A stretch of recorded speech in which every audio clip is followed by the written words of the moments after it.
नमस्कार मित्रांनो, रोजगार कट्ट्यावरती आपल्या सर्वांचं स्वागत आहे आणि आजची नोकरीची संधी आहे. कृषी विभागांतर्गत विविध पदांकरता भरती आहे. कृषी विभागांतर्गत कृषी अधिकारी पदाच्या एकूण 258 जागांसाठी पात्र उमेदवाराकडून ऑनलाईन पद्धतीने अर्ज मागवण्यात येत आहेत. यासाठी पदसंख्या आहे 258 पदे. पदाचे नाव आणि शैक्षणिक पात्रता उपसंचालक कृषी यासाठी 53 पदे आहेत. कृषी अधिकारी कनिष्ठ व इतर यासाठी 157 पदे आहेत. तालुका कृषी अधिकारी यासाठी 53 पदे आहेत. यासाठी शिक्षण BSc ॲग्री असणं आवश्यक आहे. वयोमर्यादा 20 ऑक्टोबर 2024 रोजी 38 वर्षांपर्यंत. अर्ज शुल्क याकरता कोणत्याही प्रकारचं आकारलं जाणार नाही.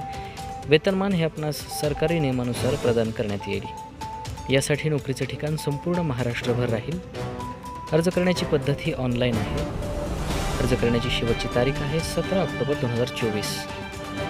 महत्त्वाच्या सूचना: या भरतीकरता अर्ज ऑनलाईन पद्धतीने करायचा आहे. अर्जामध्ये माहिती अपूर्ण असल्यास अर्ज अपात्र ठरवण्यात येईल. उमेदवारांनी खाली दिलेल्या लिंकवरती जाऊन अर्ज सादर करणं बंधनकारक आहे. अर्ज करण्याची शेवटची तारीख ही 17 ऑक्टोबर 2024 आहे. अर्ज करण्यापूर्वी उमेदवारांनी नोटिफिकेशन आणि डिस्क्रिप्शन बॉक्समध्ये दिलेली PDF जाहिरात वाचणं आवश्यक आहे. रोजगार कट्टा या चॅनलला लाईक करा, कमेंट करा, शेअर करा आणि सबस्क्राईब करायला विसरू नका. धन्यवाद.